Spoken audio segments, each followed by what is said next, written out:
মাটির মাল সাথে করে কেন ভোগ দেওয়া হয়? সোনার থালাতেও তো দেওয়া যেত। মাটির মালসা সৃষ্টি কি করে হলো জানেন? আর কি যে কারণে মাটির মালসায় ভোগ দেওয়া হয় সেই কারণটা যদিও হয়তো সকলে জানেন, তবু আর একবার বলি। যখন কংসের কারাগারে মা দেবকীর গর্ভে যখন ভগবান শ্রীকৃষ্ণের জন্ম হয়, তো আপনারা সকলে জানেন যে জন্ম হওয়ার পরে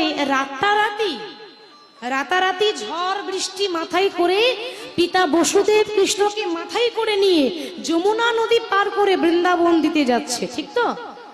আর যেই না বসুদেব কৃষ্ণকে মাথায় করে যমুনা পার করে বৃন্দাবন দিতে যাচ্ছে, এদিকে মা দেবকীর স্তনদুগ্ধ আপনা আপনি মাটিতে ঝরঝর করে পড়ছে। মায়েরা জন্মাবার পর যদি সন্তানকে মায়ের কাছ থেকে আলাদা করে দেওয়া হয়, তো মায়ের স্তনদুগ্ধ আপনা আপনি মাটিতে পড়ে। তো যখন স্তনদুগ্ধ মাটিতে পড়ে যাচ্ছে, কারণ সন্তান তো পান করতে পেল না, সন্তানকে তো নিয়ে চলে যাচ্ছে মাথায় করে, তখন মা দেবকী বলছে, কৃষ্ণ তুই তো চলে যাচ্ছিস বাবা, শুনেছি ভুল করে যদি তোর কাছে কেউ ক্ষমা চেয়ে নেয় তুই নাকি তাকে ক্ষমা করে দিস। আজকে জন্ম দিলাম বটে, কিন্তু আমার স্তনদুগ্ধ আমি তোকে পান করাতে পারছি না। আমি মা দেবকী এতই হতভাগিনী, নিজের কর্মের ফল আমি ভোগ করছি। কর্মের ফল সবাই জানেন যে যেমন কর্ম তেমন ফল। মা দেবকীর কর্মটা কি? মায়েরা, মা দেবকীর কুকর্ম ছিল ত্রেতা যুগে। এই মা দেবকী ছিল ত্রেতা যুগে মা কৈকেয়ী, যে নিজের ছেলে ভরতকে রাজা করব বলে রামকে বনবাসে পাঠিয়েছিল। কি গো মা, পাঠায়নি? দেখুন কৈকেয়ী কিন্তু মানুষ হিসাবে বড্ড ভালো ছিল। যখন ঘোষণা হলো যে আগামীকাল রাম রাজা হবে, সব থেকে বেশি আনন্দ কৈকেয়ীর হয়েছিল। কিন্তু মা, ওই যে কৈকেয়ীর দাসী মন্থরা, আর দাসী মন্থরা কানে কানে এসে ফুসমন্ত্র দিল, কিরে রাম রাজা হবে, তা তোর এত আনন্দ কিসে? কি বলছো গো? আমার ছেলে রাজা হবে আর আমি ওর মা আনন্দ হবে না? সে জানা আছে কত ছেলে, ভুলে যাস না, ওই যাকে এত ছেলে ছেলে করে পাগল হয়ে যাচ্ছিস সে তোর নিজের ছেলে নয়, রাম হচ্ছে তোর সৎ ছেলে। তোর নিজের ছেলে তো ভরত, রামের মা হচ্ছে মা কৌশল্যা, তুই তোর নিজের মা নয়, তুই হচ্ছে সৎ মা।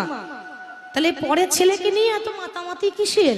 ভালো যদি চাস, আমি তোর দাসী, আমি তোর খারাপ চাই না। যদি সারা জীবন রাজরানী হয়ে থাকতে চাস, তাহলে পরের ছেলেকে মানে রামকে রাজা না করে নিজের ছেলে ভরতকে রাজা কর। আর এই ফুস মন্ত্র পরের কথা শুনলে ঘরে আগুন লাগে। কি গো মা, লাগে না? বুঝলো না কথাটা? নিজের ছেলে ভরতকে রাজা করার জন্য রামকে বনবাসে পাঠিয়ে দিল।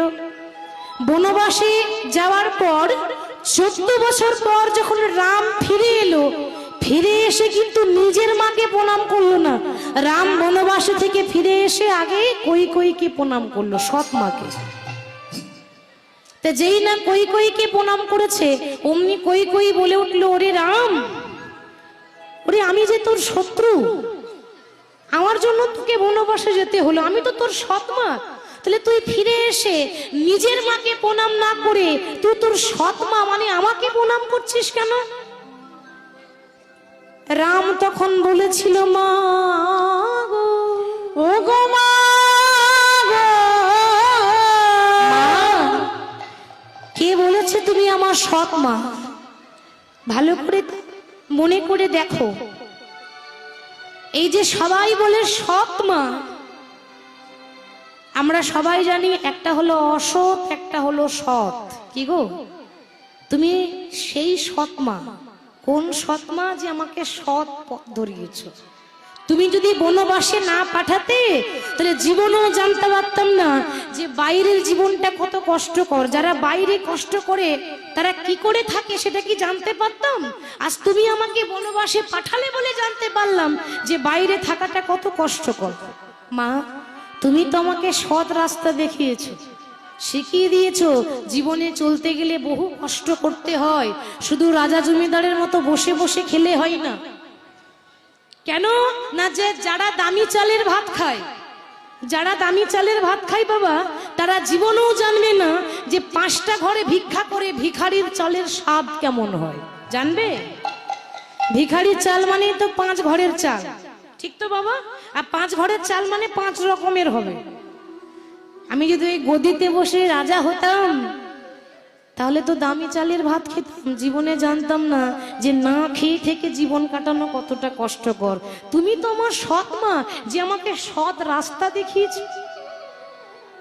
মা কই কই বলছি, ওরে তোর মতো ছেলে যেন প্রত্যেকটা মায়ের গর্ভে জন্ম নেয়, তোর মতো সন্তান যদি আমার হতো না, আমার মাতৃজনম ধন্য হয়ে যেত। রাম বলল, মা তুমি জানো না আমার কাছে যে যা চাই আমি তাকে তাই দিই।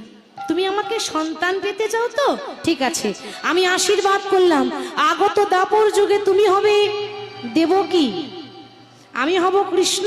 ওই দেবকীর গর্ভে জন্মগ্রহণ করব ঠিক কথা, কিন্তু স্তনদুগ্ধ পান করব না। কেন? তার কারণ আমি যে মাগো ধরার হাতে ধরা পড়েছি। ধরার হাতে ধরা পড়েছি মানে মা যশোদা আগের জন্মে ছিল ধরা দেবী, তাকে কথা দিয়েছিল যে নিজের স্তন কেটে বন্ধক রেখে অতিথি সেবা করিয়েছিল। তখন গোবিন্দ কথা দিয়েছিল, মা তুমি এক ব্রাহ্মণী, নিজের স্তন কেটে বন্ধক রেখে আমাকে যে আজকে সেবা করালে, আমি আশীর্বাদ করি এর পরজন্মে তুমি হবে মা যশোদা, আর আমি জন্ম নেব দেবকীর গর্ভে। কিন্তু তোমার কাটা স্তন মা আমি পান করিব, তোমার কাটা স্তন মা পান করিব। এর পরজন্মে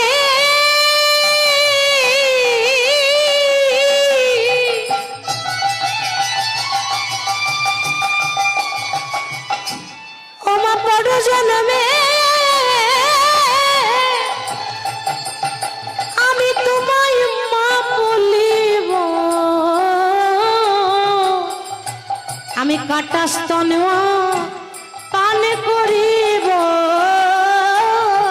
ওগো আমি পরজন্মে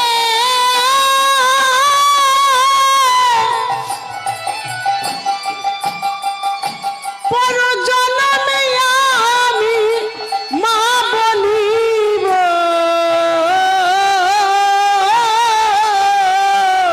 ওমা কাটা স্তন পান করিব। তাই মাগো সে ব্রাহ্মণী ধরা হয়েছিল মা যশোদা, কৃষ্ণ জন্ম নিয়েছিল দেবকীর গর্ভে, কিন্তু লালন পালন করে বড় করেছিল কে? মা যশোদা। দেখেছেন সমস্ত ভক্তির হাতে বাঁধা। তাহলে দেবকী জন্ম দিয়েছিল কিন্তু নিজের স্তনদুগ্ধ পান করাতে পারেনি।